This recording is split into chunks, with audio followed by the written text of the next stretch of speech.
Guys, welcome back to my channel Mishtu Guha. আজকের ব্লগটা হচ্ছে সংক্রান্তি, পৌষ সংক্রান্তি মানে বাঙালি নিউ ইয়ার কালকে আমাদের। তো এখানে হচ্ছে আমি আছি এখন তুরাতে। সকালে চৈত্র সংক্রান্তিতে কারা কারা এই খাবারটা সকালে খাও বলো দেখে। কোথায় এসছি আমরা? জাগ্রত পূজা। Full dress up, full ready হওয়ার পর এই হচ্ছে আমার লুকসটা। তো এখানে কিন্তু গাড়ি পার্ক করে, এই পাশে চারিদিকে গাড়ি। আর এটা এই পুজোটাতে নাকি আসাম, বেঙ্গল, মেঘালয় সব জায়গা থেকেই আসে। তো প্রচুর গাড়ি এখানে রাখা ছিল। তো আমরা চলে যাই এবার মেলার ভেতরে। তো মেলার এখানে প্রথমে প্রসাদ অনেক দোকান ছিল। তো তারপর আমরা এখানে মন্দিরে চলে যাই। তো আমরা এখানে প্রথমে গিয়েছি, এই হচ্ছে ঠাকুর। তো তারপর আমরা বাইরে চলে আসি, কারণ বেশিক্ষণ দাঁড়ানো, আরো পিছনে অনেক ভক্তরা আছে যারাও ঠাকুরের দর্শন করবে। বাইরে চলে এসেছি আর এইখানে কিন্তু সবাই পুজো দিচ্ছে।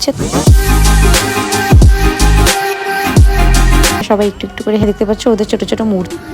দেখাও গেলেই কিন্তু এই ধরনের মেলাগুলো দেখতে পারবে।